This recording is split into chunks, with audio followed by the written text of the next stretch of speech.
বিপদে বিভাস। প্রাক্তন তৃণমূল নেতা বিভাস অধিকারীর বিপদ আরো বাড়ল। কলকাতায় নয়ডা পুলিশ ভুয়ো থানা তদন্তে নয়ডা পুলিশের টিম কলকাতায়। আপনাদের মনে থাকবে ইতিমধ্যেই নয়ডায় ভুয়ো থানা খোলার অভিযোগে গ্রেফতার করা হয় বিভাসকে।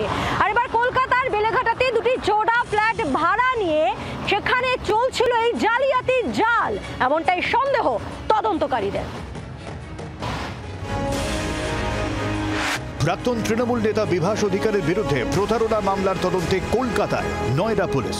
বেলেঘাটায় বিভাসের দুটি ফ্ল্যাটে যায় নয়ডা পুলিশের টিম, তবে তালার চাবি না থাকায় তল্লাশি না চালিয়ে ফিরতে হয় তাদের। অভিযোগ, নকল থানা তৈরি করে বিদেশিদের ভুয়ো নোটিশ পাঠিয়ে চলত প্রতারণা চক্র। সেই প্রতারণা চক্রের অভিযোগে ইতিমধ্যেই বিভাস অধিকারী তার ছেলে সহ 9 জনকে গ্রেফতার করা হয়।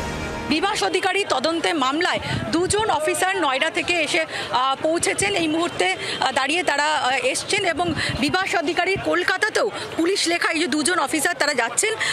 নয়ডাতে একেবারে ইন্টারন্যাশনাল পুলিশ লেখা অফিস চালাচ্ছিল। সেই মামলায় বিভাস অধিকারী সহ তার ছেলে এবং 6 জনকে গ্রেপ্তার করা হয়েছিল। সেই মামলা তদন্তের সূত্রেই নয়ডা পুলিশের 2 জন অফিসার তারা পৌঁছেছেন। মূলত কি অভিযোগ বিভাসের বিরুদ্ধে?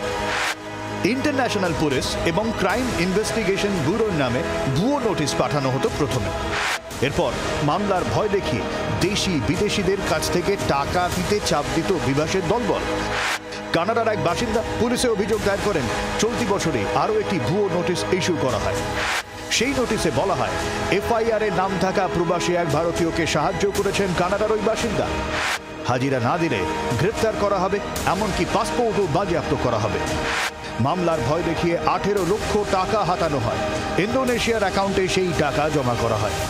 এই মুহূর্তে নয়ডা পুলিশের টিম তারা সিআইটি রোডের বেলেঘাটা থানা এলাকার সেই ফ্ল্যাটে এসে পৌঁছেছে। দুটো ফ্ল্যাট নিয়ে এখানেই বিভাস অধিকারী এবং তার দলবল international police and crime investigation bureau নামে অফিস খুলে দিনের পর দিন এখানে অফিস চালাচ্ছিল। কলকাতা পুলিশের ভূমিকা নিয়ে প্রশ্ন উঠেছিল, কারণ দিনের পর দিন এখানে সেই অফিস চলল। কলকাতা পুলিশ কিন্তু কোনো রকম কোনো পদক্ষেপ গ্রহণ করেনি। নয়ডা পুলিশ তারা নয়ডাতে এরকম একটি অফিস যখন উদ্ধার করে, তারপর বিভাস অধিকারী তার ছেলে সহ 6 জনকে গ্রেপ্তার করে এবং কলকাতাতেও এইরকম একটি অফিস চলছিল জানতে পারেন। সেই তদন্তের সূত্রে এই মুহূর্তে নয়ডা পুলিশের মামলার তদন্তকারী অফিসার সহ 2 জন তারা এসে পৌঁছেছেন। তদন্তে পুলিশ জানতে পেরেছে বীরভূমেও একইভাবে এমন ভুয়ো নোটিশ পাঠানো হয়েছে। ফলে তদন্তের সূত্রে বীরভূমেও যাওয়ার কথা নয়ডার তদন্তকারী দলে। ক্যামেরায় সৌমেনের সঙ্গে পিয়ালি মিত্রের রিপোর্ট, জি 24 ঘন্টা।